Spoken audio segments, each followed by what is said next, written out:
தண்டசோறு தண்டசோறு வெட்டியாவே இருக்கா? துரைக்கு வேலைக்கு போகிற ஐடியா இல்லவே இல்லையா? என்னக்கா உங்கள் பையன் என்ன பண்ணுறான்? வீட்டில் இருக்கானா இல்லை வேலைக்கு போயிட்டானா? காலேஜ் முடிஞ்சு இன்னுமா வேலைக்கு போகலை? காலங்காத்தில் ஒரு கால் கட்டு போடுங்க, அப்போ தான் அவனுக்கு பொறுப்பு வரும். கால் கட்டு போட்டால் பொறுப்பு வந்துடுமா? அப்படி சொன்னவங்களுக்கு ஃபஸ்ட்டு மாவு கட்டு போட்டு சொல்ல மச்சான். ஹா அப்படி இப்படின்னு பல வார்த்தைகள் இந்த மாதிரி நம்ம லைஃப்பில் எல்லாரும் கேட்டிருப்போம்.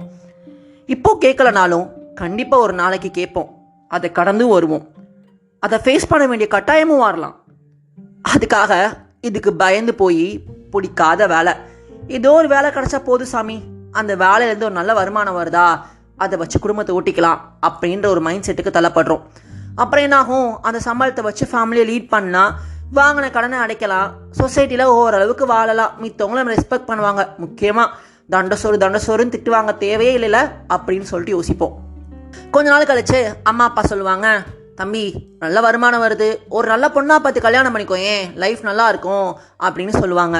அப்புறம் என்ன, டும் டும் டும் தான். டும்க்கு அப்புறம் குவான்னு சொல்லிட்டு 2 குழந்தைங்களும் பிறந்துடும். அந்த குழந்தைங்க ஒரு ஸ்டேஜ் வரும்போது அவங்களுக்கு எஜுகேஷன் தரணும் இல்லையா?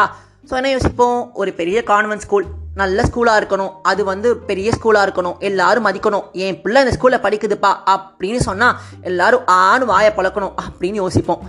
அப்புறம் அவங்களுக்கு ஒரு 10 வயசு ஆன அப்புறம் நம்ம ஒய்ஃப் சொல்லுவாங்க, எங்க எத்தனை நாளுங்க வாடகை வீட்டிலே வாழ்கிறது, ரொம்ப கஷ்டமாக இருக்குங்க, நம்ம ஏன் ஒரு சொந்தமாக ஒரு வீடு வாங்கக்கூடாது? ஆடு ஒன்று பார்த்தேங்க, அதில் ஃப்ளாட் ஒன்று சீப்பாக வருதான், நம்ம ஏன் புக் பண்ணக்கூடாது, ஒரு 8 பார்த்துட்டு வந்துடுவோமே அப்படின்னு சொல்லுவாங்க. நம்மளும் போயிட்டு சரி வீடு வாங்கணும்ல அப்படின்னு சொல்லிட்டு வீடு வாங்குவோம். ஒரு சின்ன வீடோ ஒரு ஃப்ளாட்டோ இல்லைன்னா ஒரு விழாவோ ஏதோ ஒன்று வாங்குவோம் இருக்கிறதுக்காக. அந்த ஃப்ளாட்டுக்கோ இல்லை விழாவுக்கோ குடியும் போவோம், அங்கே போய் வாழுவோம். நம்ம பிள்ளைங்களும் படிப்பாங்க, ஒரு ஸ்டேஜில் அவங்களும் ஸ்கூலை முடிப்பாங்க, அப்புறம் காலேஜும் போவாங்க. அப்புறம் என்ன, நமக்கு நம்ம பேரண்ட்ஸ் சொன்னாங்க இல்லையா, தம்பி நல்ல வேலைக்கு பார்த்து போயிடுப்பா, ரொம்ப முக்கியம்ப்பா, அப்போ தான் கல்யாணம் பண்ண முடியும் அப்படின்னு சொல்லிட்டு. ஸோ அதே கதையை நம்ம பிள்ளைங்களுக்கும் சொல்லுவோம், அவங்களையும் நம்மளை மாதிரியே ஆக்கிடுவோம். அப்புறம் நாகும் நமக்கு ரிட்டைர்மெண்ட் ஏஜ் வந்துடும். போதும் இதுக்கப்புறம் என்ன பண்ண போகிறோம், இருக்கிறத பார்த்துட்டு வீட்டிலே இருந்துடலாம் அப்படின்னு வீட்டில் இருப்போம். 4 பேச்சு வாங்குவோம், 4 பேர்த்துக்கிட்ட இருந்தோம்.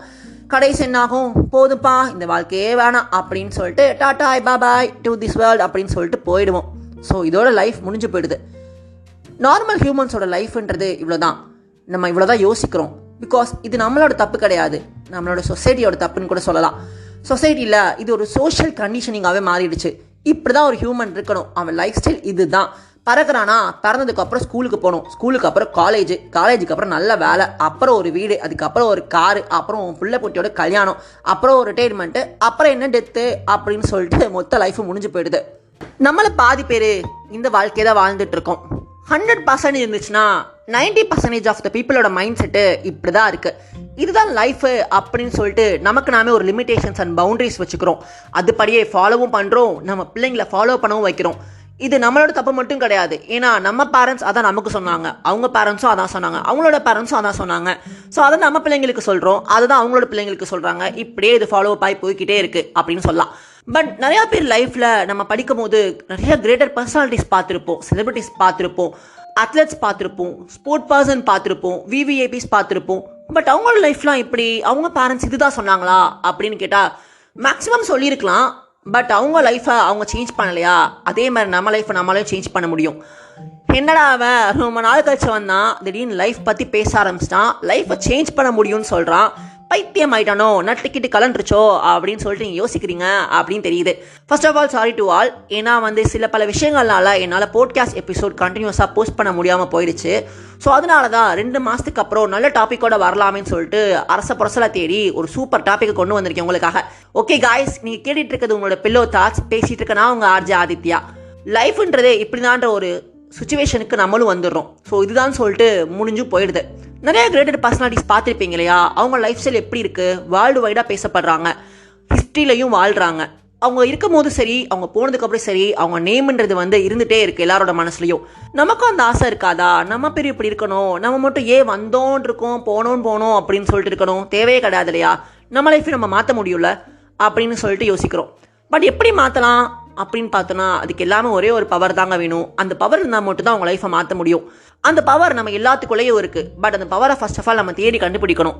ஏன்னா அதுவே பவர்னு சொல்கிறானே, என்ன பவராக இருக்கும் அப்படின்னு கேட்டிங்கன்னா, இன்னைக்கு நான் சொல்லவே போகிறது கிடையாது இந்த பவர் பற்றி. பிகாஸ் இந்த பவர் பற்றி நீங்கள் ஆல்ரெடி கண்டிப்பாக கேள்விப்பட்டிருப்பீங்க, படிச்சிருக்கலாம். ஹூ நோஸ், மேபி நிறையா பேர் இந்த பவர் யூஸ் பண்ணிட்டு கூட இருக்கலாம் உங்கள் லைஃப்பில். ஸோ அந்த பவர் என்னன்னு தெரிஞ்சுக்கணுமா? ஸோ அதுக்காக நீங்கள் வெயிட் பண்ணி தான் ஆகணும். நாளைக்கு அந்த பவர் என்னன்னு சொல்லிட்டு உங்களுக்கு நான் சொல்கிறேன். ப்ளஸ் அந்த பவர் பற்றியும் தெரிஞ்சுக்கலாம். Until that, signing off, I'm your RJ Aditya and you are hearing now Pillow Thoughts. Share it with your friends and family. Thank you. Bye bye.